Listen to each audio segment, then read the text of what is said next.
Well, this view is a slap on the face. I feel terribly old. Gjithë kjo rini është si një shpull fytyrës, më duket vetja tmerrsisht I vjetër. E nderuar rektore, shumë e dashur Federica, të dashur student. Ndjem vërtet thellësisht të nderuar që qëndroj këtu në këtë hapësirë të jashtëzakonshme, ku shpirti I Robert Schumannit, Jean Monnet, Altiero Spinelit e I shumë të tjerëve vazhdon të kumbojë ende. Po më lejonit ju rrëfej diçka. Pata ngurim të vi. Sepse të qëndrosh këtu në Bruzh është shumë më e vështirë se sa të qëndrosh në Bruksel. Sepse do të thotë të qëndrosh përballë historisë, përballë legjendave, përballë shpirtrave që I përshpërisin çdo frymë, në çdo korridor. Dhe nuk është e lehtë të mbijetosh përballjes me të tillë shpirtra, të cilët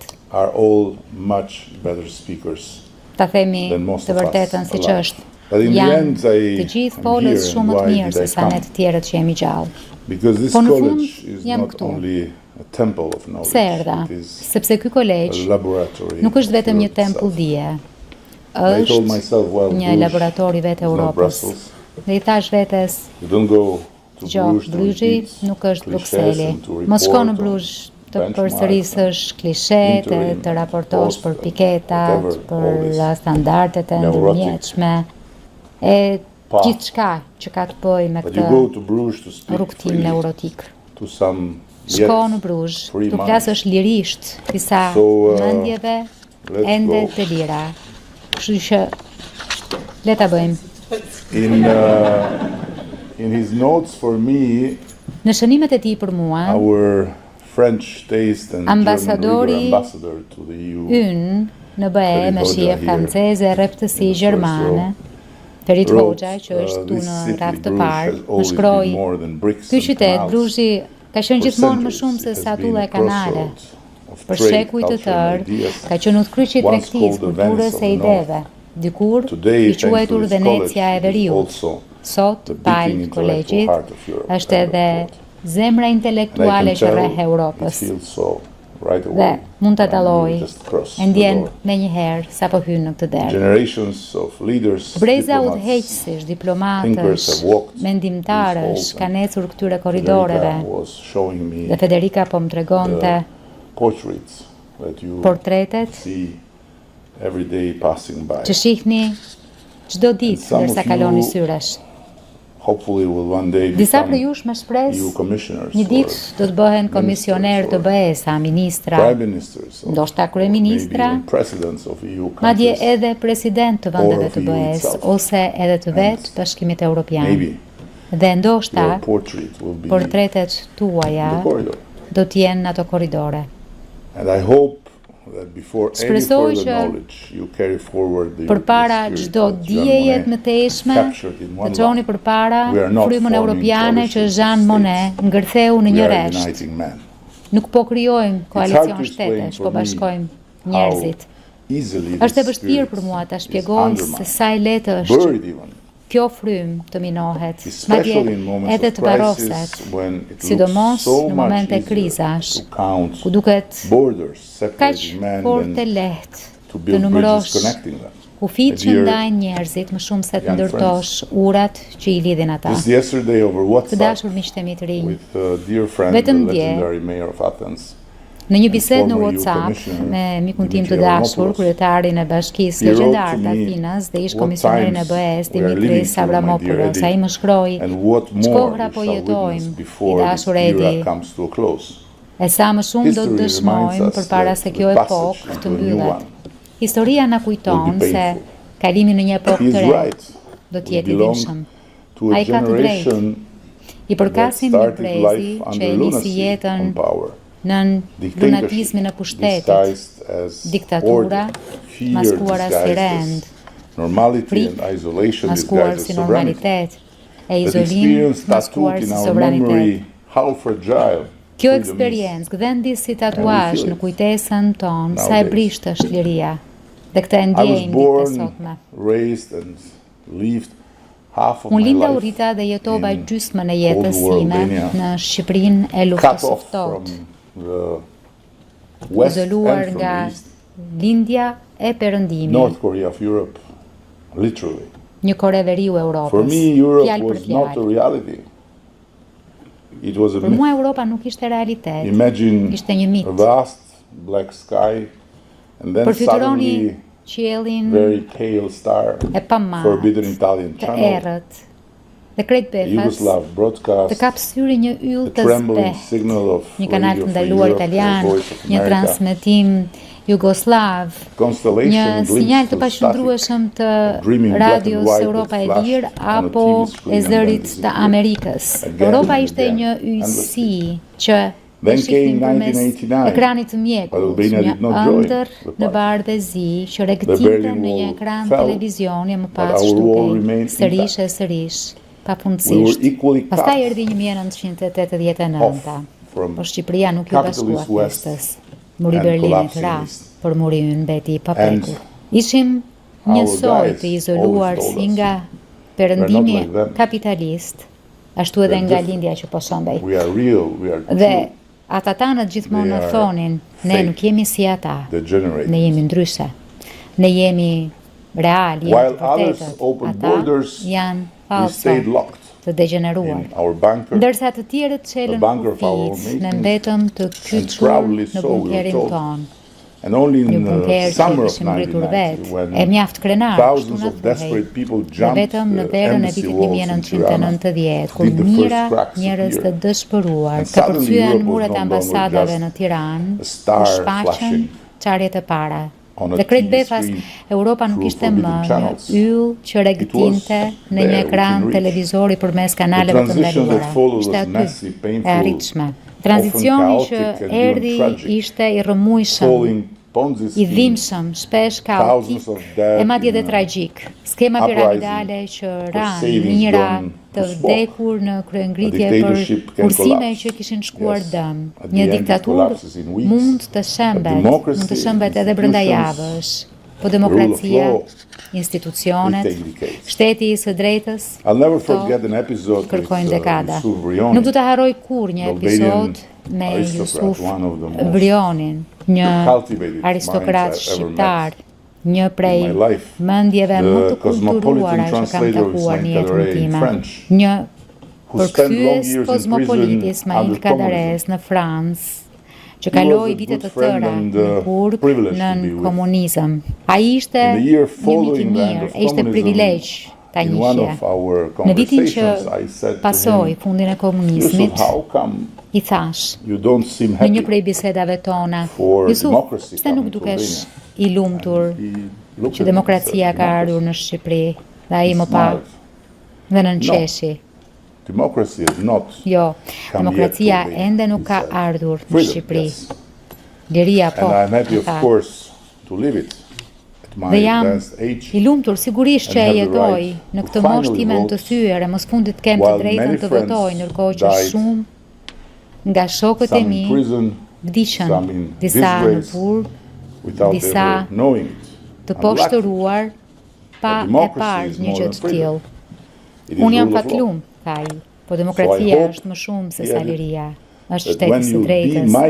Kështu që shpresoj, shtoi ai, që kur të vish në moshën time, do të kesh fatin ta shohësh demokracinë të funksionojë. Më shkon shpesh mendja te Jusufi. Kishte të drejtë. Dhe fal Zotit, ekziston BE-ja. Pa BE-n, mund të ishim ende duke pritur për qindra vite për të ndërtuar institucione, shtetin e së drejtës dhe për ta bërë demokracinë të funksionojë. Ky është një bekim që ne në Shqipëri dhe në rajone kemi. Të tjerë si në Irak, Afganistan apo Gjetk, ku ne shkuam të përhapim fjalën e mbrosur të demokracisë, nuk e kishin. Sepse BE-ja nuk është vetëm një bashkim ekonomish, është makineria më e sofistikuar e transferimit të dijeve për ndërtimin e institucioneve demokratike që ka krijuar ndonjëherë njeriu. Ja pse, me çdo kusht, duhet qëndruar me BE-n përmes dëshpërimeve, vonesave, buzëqeshjeve të ngrira, e mbledhjeve të ftohta akull e ndonjëherë edhe poshtëruese, ne nuk hoqëm dorë derisa u bën më të ngrohta, më të parashikueshme pas një vonesë. Dhe është e trisht të mendosh pse. Fal Vladimir Vladimirovich Putinit.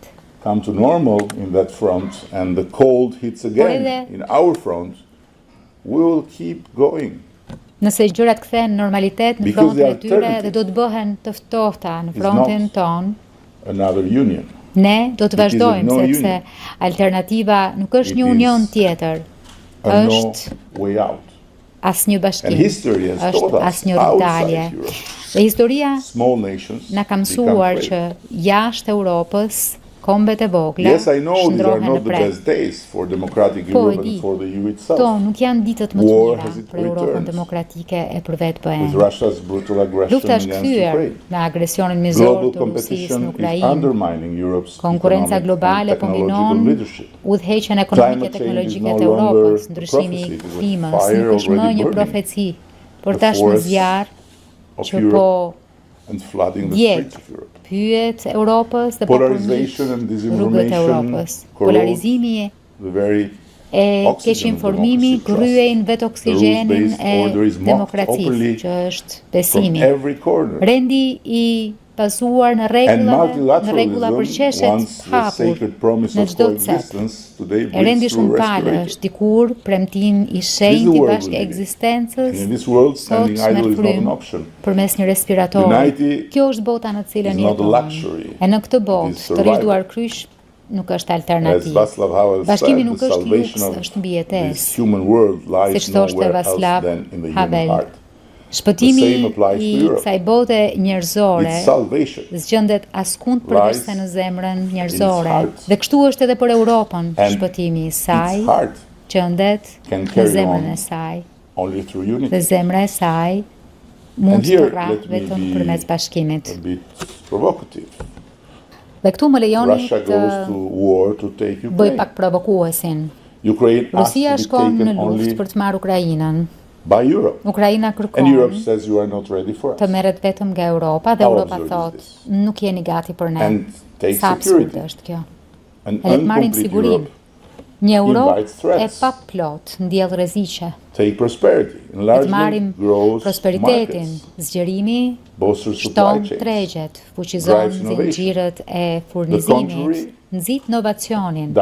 E kundërta bën krejtësisht të kundërtën. Vlerat tregon se Europa është një grup parimesh, shteti së drejtës, demokracia, të drejtat e njeriut, jo vetëm Jacques Delors, i cili është i lidhur mjaft ngushtë me të gjithë ju përmes këtij kolegji, thoshte Europa është rrëfenj vullneti, jo pashmangshmërie. E na duhet ky vullnet për të bashkuar Europën. Dhe nuk e kuptoj në fakt. Vërtet, fjalën zgjerim kur bëhet fjalë për Shqipërinë apo Ballkanin Perëndimor, sepse kur një organizëm, një objekt a shtëpi zgjerohet, do të thotë që zgjeron perimetrin e vet. Ndërkohë që ne nuk jemi jashtë perimetrit e Europës sot, jemi brenda saj. Pra më shumë se zgjerim është ribashkim.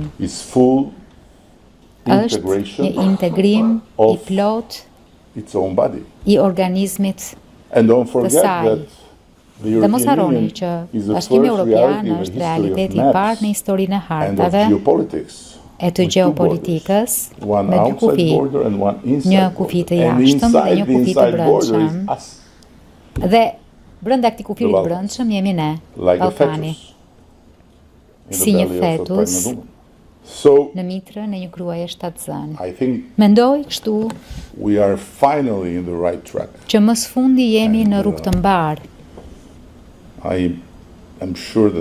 Dhe jam i sigurt që tani Federica është më e lehtësuar, sepse la Bruxellin me një premtim të brendshëm për të mos u kthyer kurrë, dhe erdhi në Bruzh për të gjetur streh në sytë e zemrat e një brezi të ri. Por jam i sigurt që kur nisi punën dhe pa studentët e parë që takoi, ndjeu keqardhje për ta, duke menduar, o Zot, ju nuk dini asgjë se çështjeta atje jashtë për këdo që ëndërron të bëj diçka në Bruksel. Por gjërat kanë ndryshuar, por Europa, Bashkimi Evropian, janë dy fjalë të lidhura me një, që është paqja. Dhe paqja ka qenë arsyeja e lindjes së tij, paqja ka qenë arsyeja e ekzistencës së tij, e paqja duhet jetë arsyeja e së ardhmes së tij. Si mund ta lëmë këtë krijesë të mahnitshme, ndërtuar si një projekt paqeje, të kthehet në një makineri lufte? Një plan paqeje europian mungon, dukshëm, dhe është krejt dëshpëruese të shohësh 27, më shumë se 27 përfshine, që presin nga diku jashtë perimetrit të jetës sonë dikë që ta gjejë ndonjë zgjidhje. Europa ka nevojë për një plan. Duhet të ofrojë garanci sigurie për Ukrainën, të projektojë një rrugë të qartë për ribashkimin e plotë të Europës, e po kështu të mbajë derën hapur për një përfshirje më tej të Rusisë në një vizion të gjerë për stabilitet, ndërsa forcon ndikimin global të Europës, duke u pozicionuar si një forcë qendrore për diplomacinë, bashkëpunimin e ndërtimin e paqes në skenën botërore. Tani më lini t'ju afroj më pranë shtëpisë.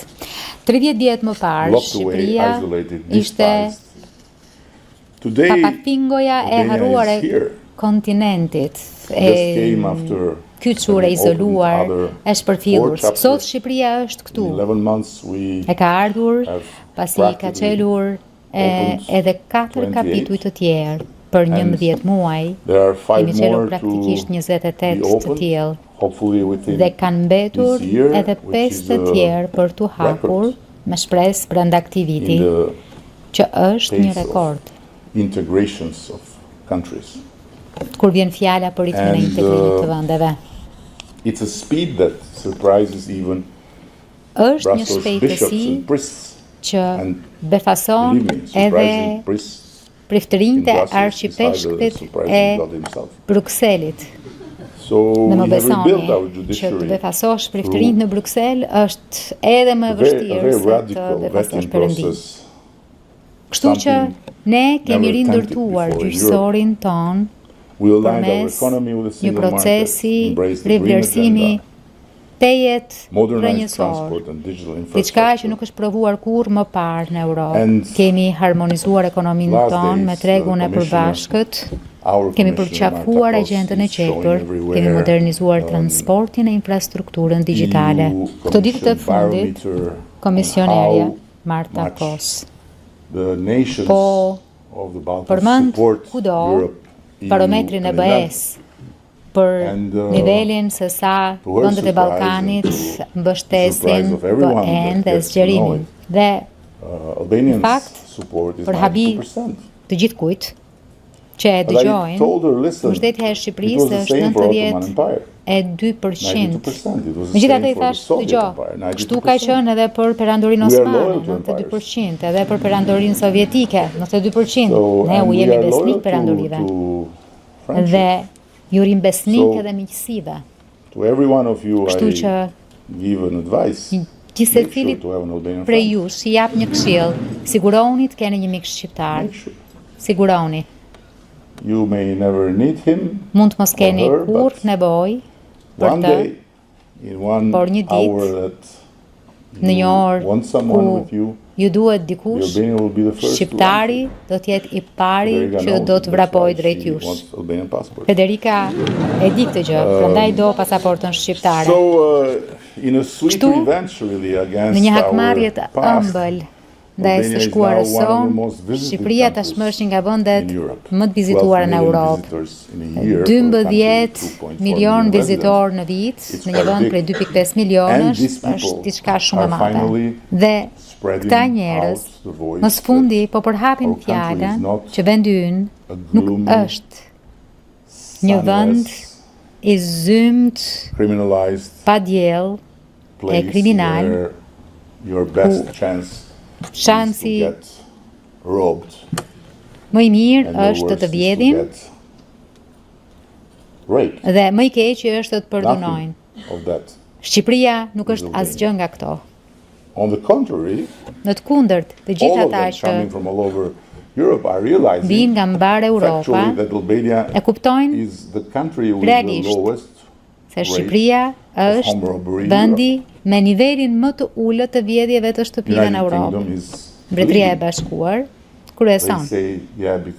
Ata thonë se po, sepse shqiptarët kanë ardhur te ne.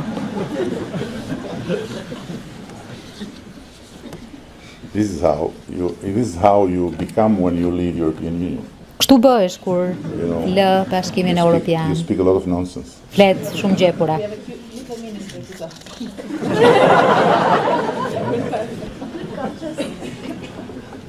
Take some chamomile before listening to him to not get merr pa kamomil para se sa ta dëgjosh që të mos të zërë depresionin. Kështu që nëse nuk jeni një prej atyre që keni ardhur, ju lutem ejeni. Do të shihni vetë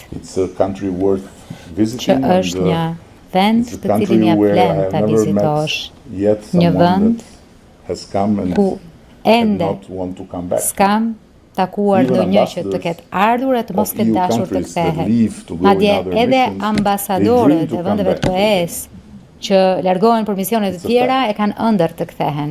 Ky është fakt. Dhe një prej tyre ishte dhe ambasadori danez që bëri kërkesë të vinte në Shqipëri përmes PS, ndërsa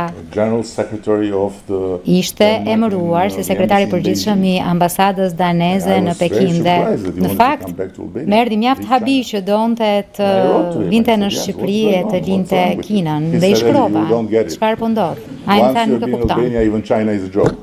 Nëse ke qenë një herë në Shqipëri, edhe Kina të duket një shaka. Është e vërtet. Thjesht po kaloj disa nga ato gjërat që ambasadori më ka shkruar që tua tregoj ju, po ju nuk keni nevojë për to. Si për shembull Shqipëria është e përkushtuar ndaj procesit. Një gjë është e sigurt që ne vërtet jemi të përkushtuar. Dhe Federica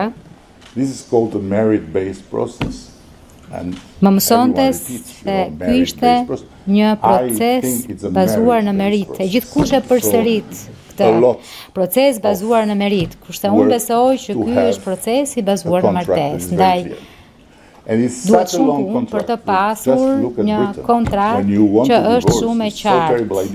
Dhe është kaq e gjatë si kontratë sa që shikoni Britaninë, në momentin që do të divorcohesh, është një ide kaq e tmerrshme, sepse nuk çlirohesh kurrë nga ajo martesë dhe të shmendesh gjithmonë më shumë. Kështu që më mirë, ri aty brenda, sillu mirë dhe shijo shoqërinë e mirë. Siç e kam thënë më parë dhe e përsëris, e vërteta është se Qyshse Putini kushtoi Ukrainën, procesi u bë real, në kuptimin që më së fundi BE-ja jo vetëm e kuptoi me fjalë, por edhe e tregoi me vepra, duke nxitur për një integrim të shpejtë. Dhe kuptoi edhe diçka thelbësore që ne e kemi thënë për herë. Nuk është diçka që duhet ta bëni ju për ne, është diçka që duhet ta bëni për veten. Pikërisht për të njëjtat arsye që ato segmente të shoqërive kundër zgjerimit po thonë jo. Për sigurinë e vet. Dhe tashmë është shumë e qartë. Lufta në Ukrainë i bëri iluzionet cope therrime. Na kujtoi diçka që dikur Europa e dinte shumë mirë. Paqja s'është kurrë e përhershme, duhet mbrojtur për ditë. Dhe duhet të jetë një busull e jetës përditshme, pa pasur nevojë për një luftë që na tregoj se çmuar është, e zgjerimi, a ribashkimi, siç unë e them, është pjesë e kësaj mbrojtjeje, por nuk është vetëm mbrojtje, është edhe mundësi. Çdo zgjerim ka sjellë Spanja, Portugalia, Irlanda, Europa Qendrore. Dhe çdo herë zgjerimi ka qenë një motor rritje. Sot, me fuqi të tjera që po shfaqen Kina, India, Brazili, më të reja, më të uritura, më të shpejta. Europa jo vetëm rrezikon të kurret politikisht, po rrezikon të mbetet pas ekonomikisht. E të humbas rëndësinë e saj. Për të ruajtur rëndësinë e saj, Europa duhet bëhet më e madhe, e më kohezive, dhe duhet të mendoj në termat e një tregu që bën bashk të gjitha vendet demokratike të Europës, që janë pjesë e Këshillit Politik Evropian, çka e bën atë një forcë mjaft të madhe zhvillimi e ndryshimit. Mësimet janë shumë të qarta. Çështja është, a do të merren seriozisht? Vonesa është e rrezikshme, shumë e rrezikshme. Dëgjova sërish Mario Draghi që e përsëriste këtë me mjaft forcë. Paqartësia mbjell dëshpërim dhe dëshpërimi shkon deri tek ai qytetari mesatari zakonshëm. Dëshpërimi mbjell nacionalizëm, e nacionalizmi përhapet kudo. Në Ballkan, ne jemi në një pozitë shumë më të mirë, por tashmë jemi shumë të shqetësuar për ballkanizimin e Europës. Për ta përmbyllur, do të sjell këtu një tjetër europian shumë të madh, Helmut Kohlin, i cili dikur tha: Europa do të jetë ardhmja jonë, ose nuk do të jetë më. Kjo mbetet e vërtetë. Dhe që Europa të vazhdojë të jetë Europë, ribashkimi dhe zgjerimi duhet të jetë një domosdoshmëri.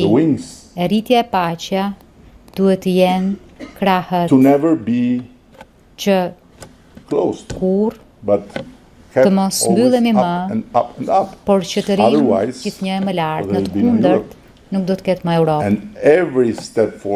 Dhe çdo hap përpara, na thot historia e BE-s, ka ardhur në momente rreziku, nga çeliku e qymyri, nga Roma, nga tregu i përbashkët, nga euroja, nga Big Bangu i zgjerimit.